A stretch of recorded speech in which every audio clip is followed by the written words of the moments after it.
After the Civil War ended in 1865, the American South entered a period of reconstruction, but by 1870, federal troops began withdrawing, and white supremacist groups reasserted control. The promise of freedom for formerly enslaved African Americans was quickly undermined by discriminatory laws, racial violence, and economic exploitation.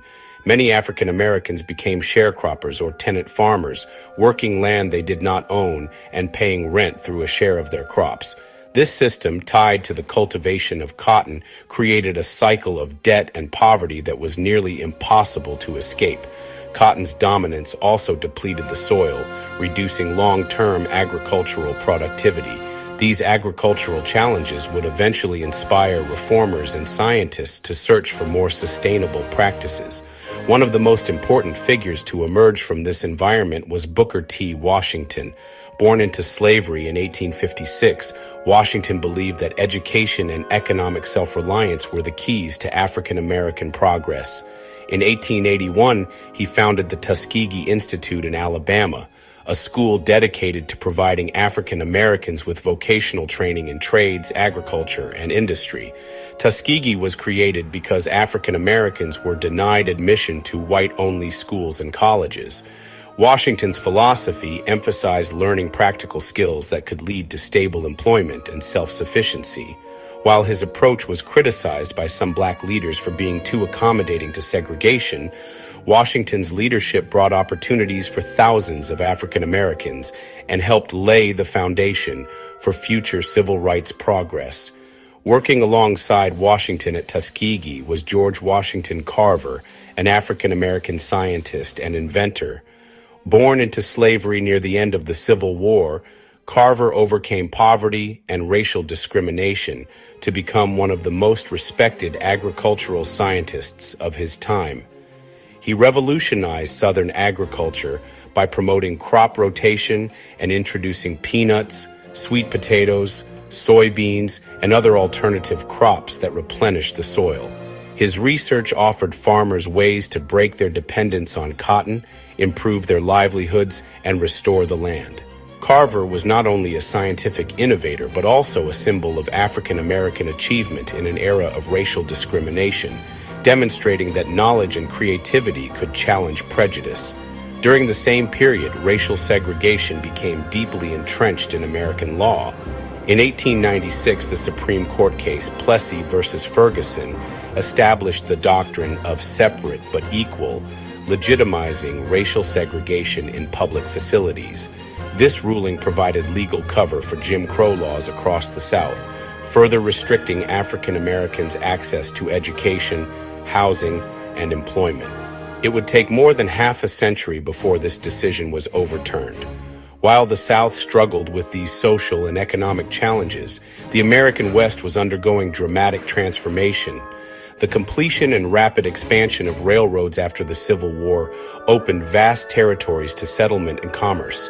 The railroads linked distant regions of the country, enabling cattle, crops, and minerals to reach national and international markets. In 1869, the final rail completing the Transcontinental Railroad was laid, and the Golden Spike was driven in at Promontory Summit, Utah, joining the Central Pacific and Union Pacific Railroads. The workforce that built these rail lines was diverse, including Civil War veterans, African Americans, Irish immigrants, and a large number of Chinese laborers who worked under dangerous and grueling conditions.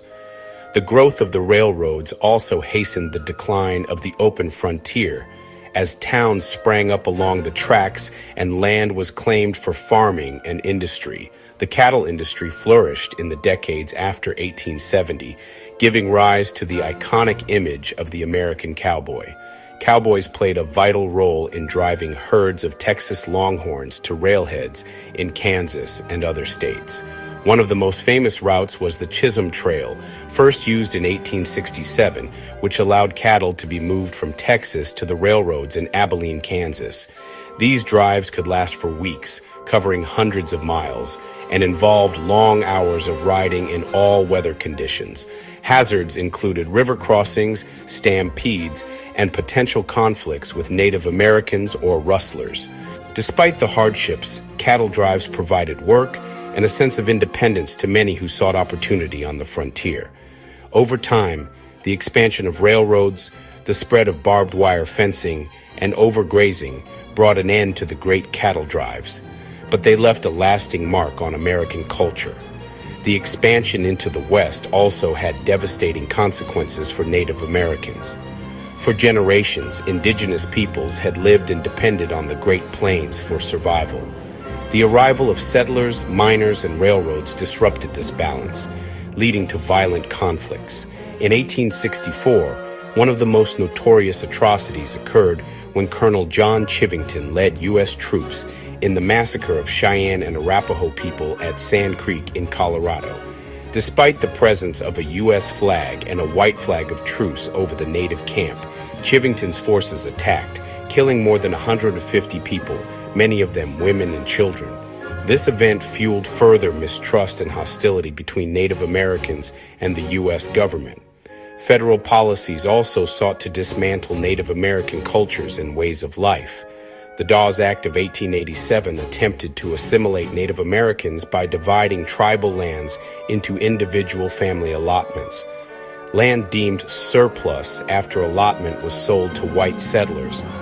While presented as a reform to help Native Americans adopt farming and civilized lifestyles, the Dawes Act resulted in massive loss of tribal lands and undermined traditional governance and community structures. By breaking up communal lands, it aimed to erode Native cultural identity, forcing indigenous peoples into a system that rarely benefited them. As settlers pushed westward, new states joined the Union, reshaping the political map of the United States. Colorado entered as a state in 1876, followed by North Dakota, South Dakota, Montana, and Washington in 1889, Idaho and Wyoming in 1890, and Utah in 1896.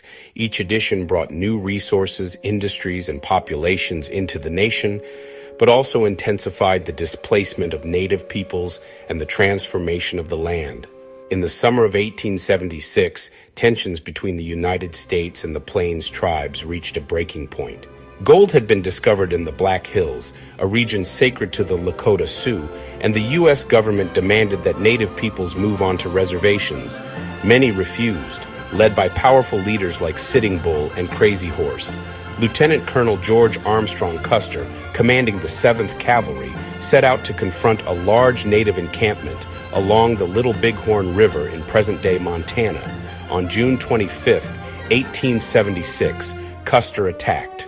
Over 2,000 Lakota, Northern Cheyenne, and Arapaho warriors overwhelmed Custer's forces, and by the end of the battle, Custer and more than 200 of his men lay dead.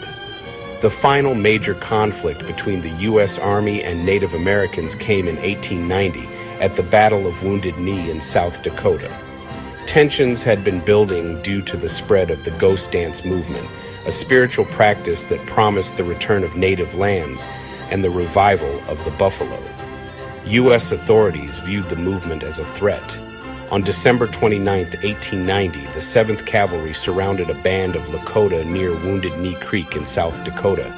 Once the first shot was fired, the soldiers attacked the Lakota. Many were killed trying to escape. When the shooting stopped, around 300 Lakota men, women, and children were dead. The frozen bodies of the dead were found and recovered in the days that followed. The massacre at Wounded Knee effectively marked the end of large-scale armed resistance by Native Americans in the West. Between 1870 and 1890, the American South and West experienced profound change.